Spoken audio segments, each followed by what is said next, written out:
Breaking news చూస్తున్నాం. అమెరికాలో హైదరాబాద్ కుటుంబం సజీవ దహనమైంది. దంపతులు తేజస్విని, శ్రీ వెంకట సహా ఇద్దరు పిల్లలు మృతి చెందారు. గ్రీన్ కౌంటీ ఏరియాలో కారును ట్రక్ ఢీకొనడంతో ప్రమాదం సంభవించింది. కారులో మంటలు చెలరేగి నలుగురు సజీవ దహనమయ్యారు. అట్లాంటా నుంచి డలాస్ వస్తూ ఉండగా ప్రమాదం చోటు చేసుకుంది.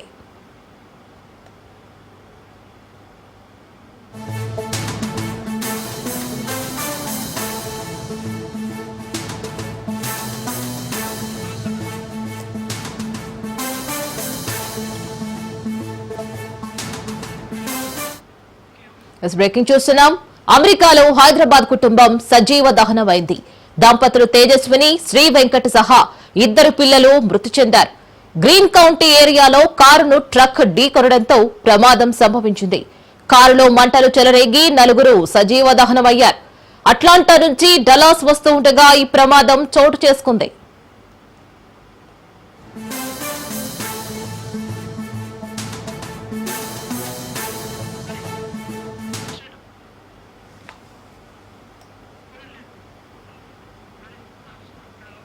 తెలంగాణ సీఎం రేవంత్ రెడ్డి వన మహోత్సవం కార్యక్రమాన్ని ప్రారంభించారు. రాజేంద్రనగర్లోని వ్యవసాయ వర్సిటీలో ఆయన మొక్కలు నాటారు. బొటానికల్ గార్డెన్ లో రుద్రాక్ష మొక్క నాటారు. ఈ కార్యక్రమంలో మంత్రి కొండా సురేఖ తదితరులు పాల్గొన్నారు. ఈ సందర్భంగా ఏర్పాటు చేసిన ఫోటో ఎగ్జిబిషన్ ను సీఎం తిలకించారు.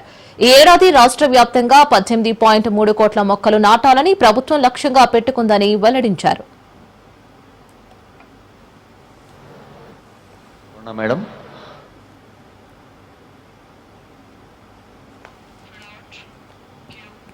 ప్రకృతిని కాపాడుకుంటే అది మనల్ని కాపాడుతుందని సీఎం రేవంత్ అన్నారు. ఈ ఏడాది 18 కోట్ల మొక్కలు నాటాలని నిర్ణయించామని అన్నారు. తెలంగాణ మొత్తం హరితవనం కావాలని ఆయన పిలుపునిచ్చారు. ఆనందాలదలుగా ఉండాలి అంటే చెట్టును కాపాడితే చెట్టు మనల్ని కాపాడుతుంది అని. వనమే మనం, మనమే వనం అన్నారు. వనం పెంచినప్పుడు మనం జాగ్రత్తగా మనం అభివృద్ధి పదం వైపు నడుస్తామని. ప్రకృతిని కాపాడుకుంటే ప్రకృతిని మనల్ని కాపాడుతుంది అనేది అనుభవాల నుంచి నేర్చుకున్న పాఠం. అందుకే ఈరోజు అటవీ శాఖ ఆధ్వర్యంలో ఈ సంవత్సరం 18 కోట్ల మొక్కల్ని నాటాలి అని చెప్పి ఒక బృహత్తర కార్యక్రమం తీసుకొని ఈరోజు ఈ కార్యక్రమాన్ని తీసుకొని ముందుకు వెళ్తున్నారు. పెరడిలో 2 చెట్లు పెంచితే ఎంత అద్భుతంగా ఎంత గొప్పగా ఉంటుందో ఈరోజు మా అక్కలందరూ కూడా అమ్మ పేరు మీద చెట్టు నాటాలి అని దేశ ప్రధానమంత్రి గారు ఏదైతే అన్నారో, అమ్మ పేరు మీద పిల్లలు చెట్లు నాటితే తమ పిల్లలను చూసుకున్నట్టుగా పెంచడానికి అమ్మలు కూడా తలా 2 చెట్లు నాటి పెంచితే తెలంగాణ మొత్తం హరిత వనం అవుతుంది. తెలంగాణ మొత్తం ఆకుపచ్చ తెలంగాణగా మారుతుంది. మహిళా సంఘాల చేత బస్సులు కొనుగోలు చేయించామని అన్నారు. ఆర్టీసీలో అవే బస్సులు అద్దెకు తీసుకున్నామని సీఎం అన్నారు. స్వయం సహాయక సంఘాల్లో 1 కోటి మంది మహిళలను చేర్చాలని లక్ష్యం పెట్టుకున్నామని అన్నారు.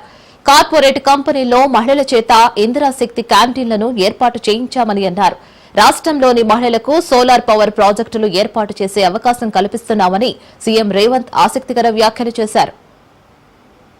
పవర్ ప్లాంట్స్ పెట్టాలంటే అదానీలు రావాలి, అదానీల వ్యాపారం అనేది. కానీ ఈరోజు 1000 మెగావాట్ల సోలార్ పవర్ ప్లాంట్స్ ఈరోజు మా అక్కల చేతుల్లో పెట్టి స్వయం సహాయక సంఘాలకు బాధ్యత ఇచ్చి ఈరోజు 1000 మెగావాట్ల సోలార్ విద్యుత్ ఉత్పత్తి ఒప్పందాలు విద్యుత్ శాఖతోని మా ఆడబిడ్డల చేతిలో, మా అక్కల చేతిలో పెట్టినాం. అదే కాదు, ఈరోజు ఆర్టీసీ బస్సుల్లో మా అక్కలు ఉచిత ప్రయాణం చేస్తున్నారు. బస్సుల్లో ఉచితంగా మా అక్కలు, మా చెల్లెళ్ళు ప్రయాణం చేయడం కాదు, ఈరోజు రాష్ట్రంలో 1000 బస్సులు కొని మా ఆడబిడ్డలే ఆర్టీసీకి కిరాయికి పెట్టారు. ఇలా 1000 బస్సుల యజమానులు మా అక్కలు అయ్యిండ్రానంటే ఈరోజు వాళ్ళ చేతుల్లో వ్యాపారం ఉంటే బాగుంటుంది అని చెప్పి మా అక్కల కోసం ఈరోజు ప్రత్యేకమైన ప్రణాళికలు చేసినాం. బీఆర్ఎస్ ప్రభుత్వం మహిళలను చిన్నచూపు చూసిందని రేవంత్ ఘాటు వ్యాఖ్యలు చేశారు. 5 ఏళ్ల పాటు మంత్రివర్గంలో ఒక్క మహిళకు కూడా చోటు దక్కలేదని ఫైర్ అయ్యారు. మహిళలు అవకాశాలు అందిపుచ్చుకుంటున్నారని, ముందు ముందు మహిళలు ఎమ్మెల్యే టికెట్లు ఇచ్చి గెలిపించే బాధ్యత కూడా తీసుకుంటామని కూడా సీఎం రేవంత్ అన్నారు. ఏ రోజు ఆడబిడ్డలు ఎట్లున్నారని ఆయన గారు పలకరించలే. 5 ఏళ్ళు అయితే మంత్రివర్గంలో మంత్రులు లేకుండా పోయారు. రాజీవ్ గాంధీ గారు మహిళా రిజర్వేషన్లు దేవట్టి ఇవాళ వార్డు మెంబర్లు, సర్పంచులు, ఎంపీటీసీలు, జెడ్పీటీసీలు, జిల్లా పరిషత్ చైర్పర్సన్స్, మహిళా రిజర్వేషన్లు ఆనాడు రాజీవ్ గాంధీ గారు తేబట్టి. అందుకే మా అక్కలకు వేదిక మీద ఉన్న వాళ్ళకే కాకుండా ఇటు ఉన్న వాళ్ళకు కూడా తొందరలోనే ఎమ్మెల్యేలకు కూడా మహిళా రిజర్వేషన్లు రాబోతున్నాయి. 153 సీట్లలో 51 సీట్లు, 33% ఆడబిడ్డలు ఎమ్మెల్యేలు కాబోతున్నారు. ఈ 51కి ఇంకొక 10 అదనంగా కలిపి 60 సీట్లు ఆడబిడ్డలకు ఇచ్చే బాధ్యత నేను తీసుకుంటా. మీరందరూ మంచి పనులు చేసి మంచి పేరు తెచ్చుకోండి. మిమ్మల్ని గుర్తించి మీకు ఎమ్మెల్యే టికెట్లు ఇచ్చడమే కాదు, మిమ్మల్ని గెలిపించుకునే పూచి కూడా నాది. రాజ్యాన్ని నడపండి. ఇల్లు అద్భుతంగా నడిపినోళ్ళు రాజ్యాన్ని కూడా బాగా నడుపుతారు. ఆడబిడ్డల పట్ల నాకు సంపూర్ణమైన విశ్వాసం ఉన్నది. మీరు కార్యక్రమాలను ముందుకు తీసుకెళ్ళండి.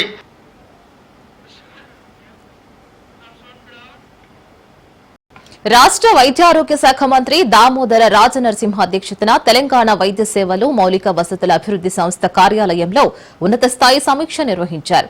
ఈ సమీక్షలో టీజీఎం ఎస్ఐటీసీ ఆధ్వర్యంలో చేపడుతున్న civil works, drugs, surgicals, equipment, diagnostics, payment clearance పై చర్చించారు. కొత్త TIMS hospitals, Warangal super speciality హాస్పిటల్లో మెడికల్, డయాగ్నోస్టిక్ ఎక్విప్మెంట్స్, ఫర్నిచర్ కొనుగోళ్లపై అధికారులకు మంత్రి దిశానిర్దేశం చేశారు. భవిష్యత్తును దృష్టిలో పెట్టుకుని అత్యాధునిక టెక్నాలజీతో కూడిన ఎక్విప్మెంట్ కొనుగోలు చేయాలని మంత్రి సూచించారు. డాక్టర్లు, సిబ్బంది, పేషెంట్ల అవసరాలను దృష్టిలో పెట్టుకుని ఫర్నిచర్ కొనుగోలు చేయాలని అన్నారు. ఎంఆర్ఐ మిషన్లను కొనుగోలు చేస్తూ అలాగే ఇన్స్టలేషన్ ప్రక్రియను త్వరగా పూర్తి చేయాలని కూడా మంత్రి ఆదేశించారు.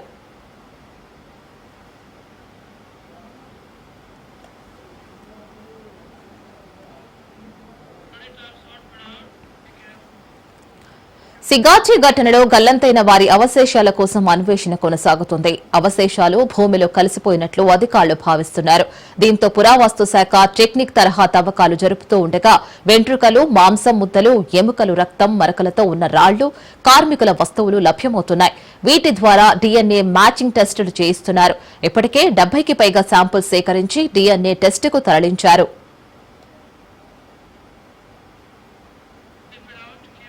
ఘటన జరిగి 8 రోజులైనా 7గురి ఆచూకీ లభ్యం కాలేదు. నిన్న 3 మృతదేహాలతో డీఎన్ఏ మ్యాచింగ్ అవడంతో 3 మృతదేహాలను బంధువులకు అప్పగించారు.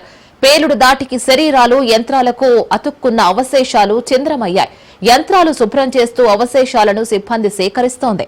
పరిశ్రమ ప్రాంగణంలో అడుగు మేర తవ్వుతూ అవశేషాల కోసం గాలింపు చేపట్టారు. సిగాచి పరిశ్రమ పేలుడు ఘటనలో మృతుల సంఖ్య 43కి చేరింది. ఇంకా 7 మంది కార్మికులు ఆచూకీ దొరకడం లేదు. ఆచూకీ లేని వారిలో ఒకరు మృతి చెందినట్లు అధికారులు ప్రకటించారు. పటాన్చెరు ఏరియా ఆసుపత్రిలో 2 మృతదేహాల్లో ఒకటి రామాంజనేయులు, మరో మృతదేహం అఖిల్దిగా గుర్తించారు. ప్రమాద స్థలంలో అవశేషాల కోసం అన్వేషిస్తున్నారు. ఇప్పటికే 70కి పైగా శాంపుళ్లను టెస్టుకు తరలించారు.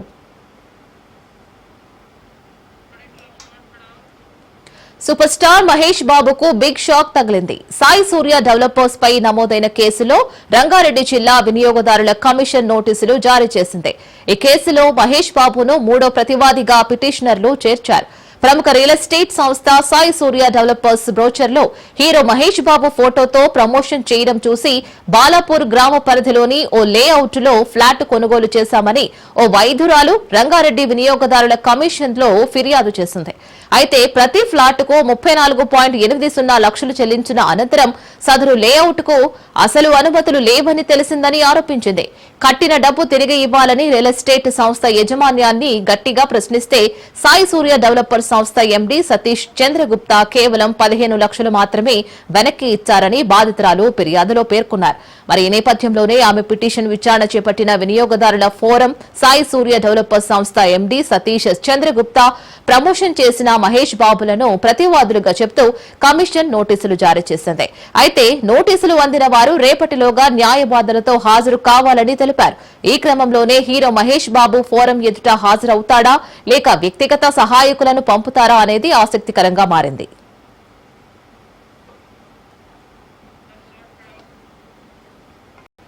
హైదరాబాద్ లోని ఖైరతాబాద్ ఎమ్మెల్యే దానం నాగేందర్ కీలక వ్యాఖ్యలు చేశారు. తనకు మంత్రి పదవి ఇవ్వడం ఇవ్వకపోవడం హైకమాండ్ ఇష్టమని అన్నారు. ఈ క్రమంలోనే ఆయన బీజేపీ టార్గెట్ గా పొలిటికల్ పంచులు వేశారు. నిజామాబాద్ లో ఏర్పాటు చేసిన పసుపు బోర్డు చైర్మన్ ఉన్నాడు కానీ ఆఫీసు లేదు, బడ్జెట్ లేదంటూ ఎద్దేవా చేశారు. కిషన్ రెడ్డి సికింద్రాబాద్ కి కేంద్ర మంత్రిగా ఉండి ఏం చేశాడో చెప్పాలని అన్నారు. తొలుత రామచంద్రరావు బీజేపీ అధ్యక్ష పదవికి రిజైన్ చేయాలి, ఆ తర్వాత సీఎం రేవంత్ రాజీనామా గురించి మాట్లాడదామని అన్నారు.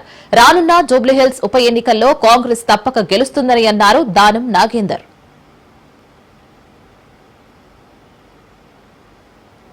అక్కడే ఎక్కువ పీపుల్ ఆ సమస్యలు పరిష్కరించడానికి దోహదపడుతుందని నేను భావిస్తున్నాను. ముఖ్యమంత్రి గారు ఒక ఛాలెంజ్ ఇస్తున్నారు. ఛాలెంజ్ ని మనము స్వీకరించి వేదిక ఏదైనా సరే మీరు చెప్పమని చెప్పారు. మనం వేదిక ఏందనేది చెప్పకుండా వందన బొందన అని అనడం అంటే వక్రీకరించి మాట్లాడడం కరెక్ట్ కాదు. ఎందుకంటే ఒక ఛాలెంజ్ ఇస్తున్నారు. ఛాలెంజ్ ని మీరు కూడా వెల్కమ్ చేస్తే చేయండి, లేదా మీరు ఇంకేదన్నా ఛాలెంజ్ ఇస్తే మీరు వదలండి, అంతే తప్ప మనము వక్రీకరించి మాట్లాడడం వల్ల ఏముండదు. కాబట్టి దయచేసి అలాంటి దాన్ని ప్రోత్సహించదని భావిస్తున్నాను. ప్రధానంగా బీజేపీలో చాలా మంది అధ్యక్ష పోటీ పడ్డారు. వాళ్ళ అంతర్గతంగా ఉన్నటువంటి సమస్యల్ని ముందు వాళ్ళు పరిష్కరించుకోవడానికి ప్రయత్నం చేయమంది. కానీ ఈయన ఛాలెంజ్ చేసిన ఏంది కొత్తగా? ఈయన ఛాలెంజ్ చేసిన ముందు ఏం చేయాలంటే ముందు పార్టీ నుంచి అక్కడ పర్మిషన్ తీసుకొని రావాలి. వచ్చి నేను రిజైన్ చేస్తున్నాను, మీరు ఎవరికైనా బీసీకి ఇవ్వండి అని మీరు బీసీకి ఇచ్చిన తర్వాత అప్పుడు ఛాలెంజ్ చేస్తుంటే దానికి ఒక శాంటిటీ ఉంటుంది, దానికి ఒక వాల్యూ ఉంటుంది. ఇప్పుడు కిషన్ రెడ్డి గారు మంత్రిగా ఉండి ఏమి చేశాడు, ఆ నియోజకవర్గానికి ఏం చేశాడు? స్టేట్ గురించి నేను మాట్లాడాను. స్టేట్ గురించి ఎన్ని మాట్లాడినా లెక్కలు ఏదో చెప్తా ఉంటాడు.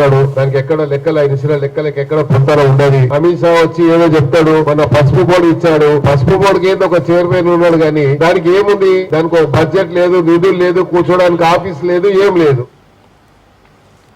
అబ్దుల్లాపూర్ మెట్ సబ్ రిజిస్టర్ ఆఫీస్ కు బిల్డింగ్ యజమాని తాళం వేశారు. 40 నెలలుగా ఆఫీసు రెంటును ప్రభుత్వం చెల్లించడం లేదు.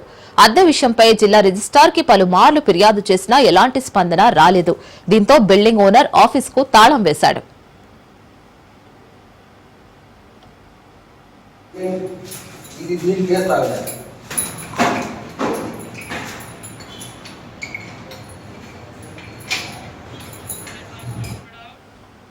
అబ్దుల్లాపూర్ జీడిమెట్ల పోలీస్ స్టేషన్ లో పోగొట్టుకున్న మొబైల్ ఫోన్లను సీఈఐఆర్ పోర్టల్ ద్వారా కనుగొని బాధితులకు అందించారు పోలీసులు. మొబైల్ పోయిన తర్వాత ఐఎంఈఐ నెంబర్తో సీఈఐఆర్ పోర్టల్లో నమోదు చేసుకోవడంతో ప్రతి ఒక్కరి మొబైల్ ఫోన్ దొరికే అవకాశం ఉంటుందని పోలీసులు తెలిపారు. సుమారు 15 లక్షల విలువైన 69 ఫోన్లను బాధితులకు అందించారు పోలీసులు.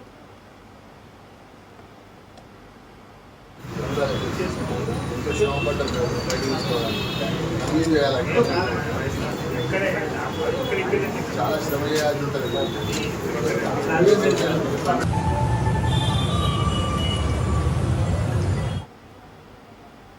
నెల రోజుల లోపు మనకు సెల్ ఫోన్లు పోగొట్టుకున్న ఫిర్యాదుల మేరకు మేము సిఆర్లో రిపోర్ట్ అప్లోడ్ చేసి దానివల్ల మనం సిబ్బంది పూర్తిగా దీంట్లో ఏకాగ్రతతో పనిచేసి ఇప్పటివరకు 72 సెల్ ఫోన్స్ను రికవర్ చేయడం జరిగింది. ఈ 72 సెల్ ఫోన్స్ ఒక కాస్ట్ వచ్చేసి 15,60,000 రూపీస్ ఉన్నాయి. ముఖ్యంగా దీంట్లో చాలా కష్టపడి పనిచేసిన కానిస్టేబుల్ అందరినీ కూడా ఇప్పుడు రివార్డ్ ఇచ్చి సత్కరించబడుతుంది.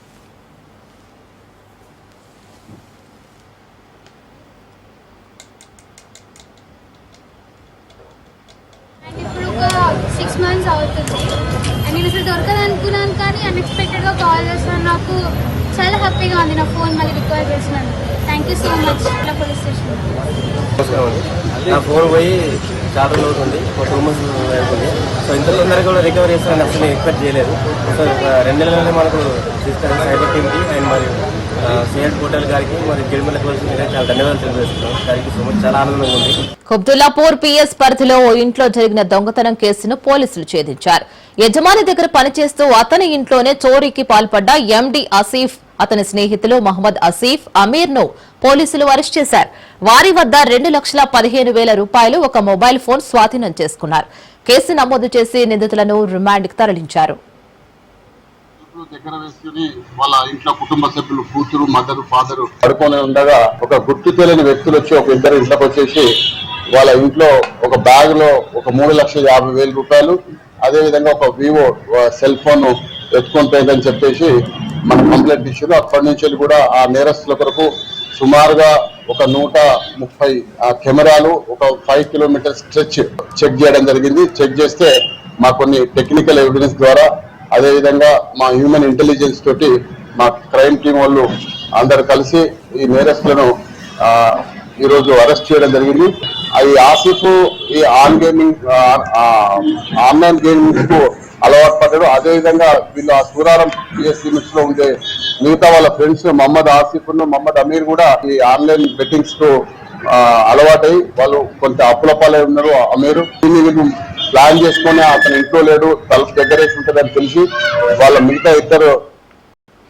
కాంగ్రెస్ ప్రభుత్వం పట్ల ప్రజలు చాలా విసిగిపోయారని బీజేపీ రాష్ట్ర అధ్యక్షుడు రామచంద్రరావు ఘాటు వ్యాఖ్యలు చేశారు. నా టర్మ్లో ఎక్కువగా ఉద్యమాలే ఉంటాయని అన్నారు. 20-25 రోజుల్లో పూర్తిస్థాయి కమిటీ వేస్తామని అన్నారు. రాష్ట్ర కమిటీలో అవకాశం వచ్చినా రాకున్నా అందరినీ కలుపుకుపోతామని అన్నారు. రాష్ట్ర కమిటీ కూర్పు జిల్లాలు సామాజిక వర్గాలను దృష్టిలో పెట్టుకుని చేస్తామని రామచంద్రరావు అన్నారు.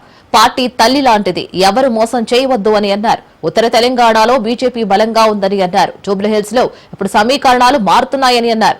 గతంలో సిటీలో బీఆర్ఎస్ గెలిచిందని ఇప్పుడు ఆ పరిస్థితి లేదని అన్నారు. ఇక రాష్ట్రంలో 3 మంత్రి పదవులు ఖాళీగా ఉన్నంతకాలం కాంగ్రెస్ నేతల యూనిటీగా ఉంటారని, అవి ఫిల్ చేసిన తర్వాత కాంగ్రెస్ నేతలు కొట్టుకుంటారని కూడా అన్నారు. బీజేపీ ఎమ్మెల్సీ అంజిరెడ్డి కీలక వ్యాఖ్యలు చేశారు. తెలంగాణకు కేంద్రం 12 లక్షల కోట్ల నిధులు ఇచ్చింది. నిధుల గురించి కిషన్ రెడ్డి చెప్పిన తర్వాత కూడా కాంగ్రెస్ ఇంకా మాట్లాడుతుందని అంజిరెడ్డి అన్నారు. రేవంత్ రెడ్డి సీఎం పదవిని కాపాడుకోవడానికే ఢిల్లీ వెళ్తున్నారని అన్నారు. ఇప్పటికే 46 సార్లు పైగా రేవంత్ ఢిల్లీకి వెళ్లారని అన్నారు. తెలంగాణకి ఎన్ని నిధులు తీసుకువచ్చారని ప్రశ్నించారు. కొన్ని స్కీమ్స్ ఎట్లున్నాయంటే మ్యాచింగ్ గ్రాంట్ ఇవ్వకుండా పనులు కూడా ఆగిపోయిన దాఖలాలు ఉన్నాయి. 12 లక్షల కోట్లు ఇచ్చిన తర్వాత కూడా ఈ మాట మాట్లాడుతూ ఉన్నారు. ముఖ్యమంత్రి గారి విషయంలో తీసుకుంటే ఇప్పటికీ 40 సార్లు ఢిల్లీ పోవడం జరిగింది. ఈసారి పోయేది 46సారి. మరి వీళ్ళు సీట్ కాపాడుకోనికా లేకుంటే రాష్ట్రాన్ని ఏదైనా మన స్కీమ్స్ ఉన్నాయో స్కీమ్స్ కోసం డెవలప్మెంట్ కోసానికి ఏ మంత్రి దగ్గర పోతారో దీనికి జవాబు చెప్పాలని డిమాండ్ చేస్తా ఉన్నాం. లోకల్ బాడీ ఎలక్షన్స్ ఏదైతే ఉన్నాయో అదే సెంట్రల్ ఫండ్ ఇస్తా ఉన్నది. సెంట్రల్ ఫండ్ ఇచ్చేది విలేజ్ లన్నీ డెవలప్మెంట్ ఎందుకు అయిపోయినాయి, దీన్ని బట్టి జవాబు చెప్పాలి. మరి ఏ విషయంలో తీసుకున్నా గానీ కేంద్ర ప్రభుత్వం నుంచి వచ్చే నిధులు ఏ చిన్న పిల్లవాడిని అడిగినా గానీ కేంద్ర ప్రభుత్వం నుంచి వచ్చే నిధులే నడుస్తా ఉన్నాయి. మొన్న ముఖ్యమంత్రి గారు ఏమన్నారంటే మా ఖజానా ఖాళీ అయింది, మా దగ్గర ఏం లేదని చెప్పడం జరిగింది. ఏ గుళ్ళు అయితే ఉన్నాయో ఆ గుళ్ళు ఇమ్మీడియట్లీ ఆ స్థలాలు ఇమ్మీడియట్లీ కంపౌండ్ వాల్గా కట్టాలని భారతీయ జనతా పార్టీ డిమాండ్ చేస్తా ఉన్నాం. ఎక్కడైతే సిబ్బంది ఉందో ఆ సిబ్బందిని ఏదైతే ఖాళీ ఉందో ఆ సిబ్బంది ఫిలప్ చేయాలని డిమాండ్ చేస్తా ఉన్నాం. ముఖ్యమంత్రి గారు ఒకటే చెప్తా ఉన్నాను, మీరు గుళ్ళను కాపాడాలని డిమాండ్ చేస్తా ఉన్నాం. భారతీయ జనతా పార్టీ తరఫు నుండి ఏదైతే గుళ్ళయి శ్వేతపత్రం రిలీజ్ చేయండి. ఎన్ని గుళ్ళు ఉన్నాయి, ఎన్ని గుళ్ళకు ఎన్ని ఎకరాల ల్యాండ్ ఉన్నది, ఎన్ని ఎకరాల ల్యాండ్కు మనం సెక్యూరిటీ ఇస్తా ఉన్నాం, ఎన్ని ర్యాంకులు మనం పొక్కురు చేసినాము, ఎన్ని ఎకరాల ల్యాండ్లు కోట్ల ఉన్నాయి. దానికి ఎందుకు ఇంతవరకు ఇన్ని సంవత్సరాల నుంచి కొన్ని మీరు గవర్నమెంట్ వచ్చిన తర్వాత అన్యాక్రాంతులు కావడానికి కారణమైంది. ఈ కారణానికి జవాబు చెప్పాలని భారతీయ జనతా పార్టీ తరఫున డిమాండ్ చేస్తాం. ఎస్సీ వర్గీకరణ తర్వాత ద్వారా మాలలకు జరిగిన అన్యాయంపై చర్చించాలని మాల మహానాడు జాతీయ అధ్యక్షుడు జి చెన్నయ్య పిలుపునిచ్చారు. మాలల భవిష్యత్ కార్యాచరణను రూపొందించేందుకు ఈ నెల 11న లక్డీ కపూల్ వాసవి క్లబ్ లో ముఖ్య నాయకుల సమావేశాన్ని జయప్రదం చేయాలని అన్నారు. సుప్రీంకోర్టు సూచనలు పాటించకుండా సరైన డేటా లేకుండా రాష్ట్ర ప్రభుత్వం చేసిన వర్గీకరణ వల్ల మాలలు విద్య ఉద్యోగ రంగాల్లో తీవ్రంగా నష్టపోతున్నారని అన్నారు. గ్రూప్ 3లో మాలలతో పాటు మరో 25 కులాలకు అన్యాయం చేసేలా రాష్ట్ర ప్రభుత్వం రూపొందించిన రోస్టర్ విధానాన్ని సవరించి మాలలకు న్యాయం జరిగేలా చూడాలని డిమాండ్ చేశారు. మాల కార్యకర్తలు వందలాది మంది బయలుదేరి వాసవి క్లబ్ కాడికి వచ్చి మాలలకు జరిగిన అన్యాయాన్ని చర్చించి మాలలకు దశ తీర్మానాలు చేసి 2011 జనాభా లెక్క తీసుకొని ఇప్పుడు వర్గీకరణ చేసే వర్గీకరణలో 5% అంటే 5 జాబులు కూడా రాలేదు, ఒక్క జాబ్ వచ్చింది. అసొంటిది మాలలకు తీరని అన్యాయం జరుగుతుంది. అందు గురించని పెద్ద ఎత్తున కార్యకర్తలు తరలి వస్తున్నారు. తరలి వచ్చి లక్డికా పూల్ వాసవి క్లబ్ లా వందలాది మంది కూర్చొని చర్చించి నిర్ణయాలు తీసుకుంటారని కూడా మనం చేస్తున్నాం. కులానికి జరగని ఈ వర్గీకరణ చేసిన లాభం ఏముంది? మాకు రిజర్వేషన్లు పెంచలేదు, 18% రిజర్వేషన్లు పెంచి బాగుండే. అది పెంచకుండా మాకు ఎప్పుడో చేసిన జనాభా లెక్కలు 2011లో చేసిన జనాభా లెక్కలు ఇప్పుడు తెచ్చి వర్గీకరణ చేసి చాలా నష్టపోతున్నారు. మాల బిడ్డలు చాలా నష్టపోయి ఒక జాబ్ కూడా రాలేదు. తీవ్రంగా ఖండిస్తున్నాం మేము. అందు గురించనే మేము పెద్ద ఎత్తున ఉద్యమాలు చేసి మేము సాధించుకోవాలని మేము ముందుకు వస్తున్నాం. తెలంగాణలో అత్యధిక జనాభా కలిగిన ముదిరాజులకు రాజకీయంగా సముచిత స్థానం కల్పించాలని ముఖ్యమంత్రి రేవంత్ రెడ్డికి తెలంగాణ ముదిరాజుల పోరాట సమితి విజ్ఞప్తి చేసింది. కాంగ్రెస్ అధికారంలోకి రావడానికి ఎంతో తోడ్పాటు అందించిన సామాజిక వర్గానికి మరిన్ని అవకాశాలు ఇవ్వాల్సిన అవసరం ఉందని అన్నారు. రాష్ట్రంలో జరగబోయే స్థానిక సంస్థల్లో జనాభా దామాషా ప్రకారం తగిన వాటా ఇవ్వాలని కోరారు. త్వరలో ఖాళీ కాబోతున్న ఎమ్మెల్సీ స్థానాన్ని తమ సామాజిక వర్గానికి చెందిన నేతకు ఇవ్వడంతో పాటు మంత్రి పదవిని ఇవ్వాలంటూ కోరారు. పండగ సాయన్న జయంతిని రాష్ట్ర ప్రభుత్వం అధికారికంగా నిర్వహించాలని కోరారు. ముదిరాజుల న్యాయమైన కోరికలు నెరవేర్చకుంటే త్వరలోనే భవిష్యత్తు కార్యక్రమం ప్రకటిస్తామని హెచ్చరించారు. అన్యాయం చేస్తా ఉన్నారు కాబట్టి ఇలా ఈ అంశాన్ని ప్రస్తావించడానికి వివిధ జిల్లాల నుంచి మా ముఖ్య నాయకులు రావడం జరిగింది. కాబట్టి మేము ఈ ప్రభుత్వాన్ని డిమాండ్ చేస్తుంది ఏంటంటే, నిజంగా మీరు సామాజిక న్యాయం చేయదలుచుకుంటే ముందుగా ముదిరాజులకు సామాజిక న్యాయం చేయండి. ఒక మంత్రి పదవి ఇచ్చి ఇలా చేతులు దులుపుకోకుండా రాబోయే ఎమ్మెల్సీ ఏదైతే ఖాళీ అవుతుందో దాన్ని మా ముదిరాజు ముద్దుబిడ్డ మా అన్న సోదరుడు నీలమ్మకు ఇచ్చి వారిని కూడా మంత్రి పదవిలోకి తీసుకోవాల్సిందిగా ఈరోజు మేము ప్రధానంగా డిమాండ్ చేస్తా ఉన్నాం. స్థానిక సంస్థల్లో మా ముదిరాజులకు అవకాశాలు కల్పించాలి. అదేవిధంగా నామినేట్ పదవుల్లో ముదిరాజులకు కనీసం రాబోయే నామినేట్ పదవుల్లో 6 నుంచి 8 పదవులు ఇవ్వాలి. మరి ముఖ్యంగా మా కార్పొరేషన్ ఏదైతే ఏర్పాటు చేసిరో దానికి కనీసం ఒక 100 కోట్ల బడ్జెట్ ఏర్పాటు చేయాలని డిమాండ్ చేస్తా ఉన్నాం. ఉచిత చేప పిల్లల పంపిణీ ఏదైతుందో దాన్ని వెంటనే కార్యక్రమాన్ని మొదలుపెట్టి గతంలో ఎట్లయితే నాణ్యమైన తినుబండారాల్లో ఎలాంటి లేబుల్స్ లేని సింథటిక్ ఫుడ్ కలర్స్ వాడుతున్నారని డిఫెన్స్ కాలనీలోని 5th అవెన్యూ బేకరీపై నేరేడ్మెట్ పోలీసులు కేసు నమోదు చేశారు. నేరేడ్మెట్ పోలీసులు చేసిన ఆకస్మిక తనిఖీల్లో విషయం బయటపడడంతో బేకరీ మేనేజర్ అజీజ్ అన్వర్ అలీపై సెక్షన్ 125, 274, 275 బిఎన్ఎస్ కింద కేసు నమోదు చేసి దర్యాప్తు చేపట్టారు.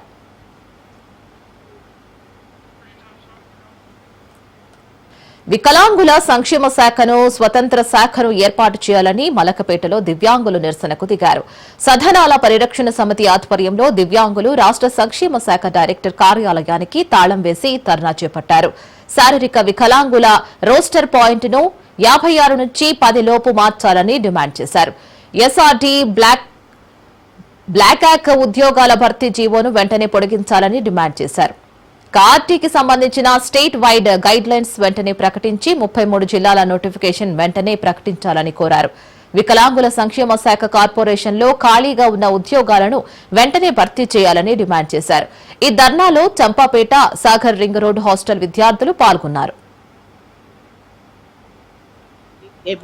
ఎల్ఎల్బి కూడా చేసిన వాళ్ళం ఎంతో మంది ఉన్నాము. మాకు జాబులు లేవు. జాబులు లేకున్నా కూడా మాకు కనీసం ఒక్కొక్కరికి 15 లక్షలు ఇచ్చి బయటకు పంపిస్తే మేము ఉపాధి పరంగా బతకగలుగుతాము.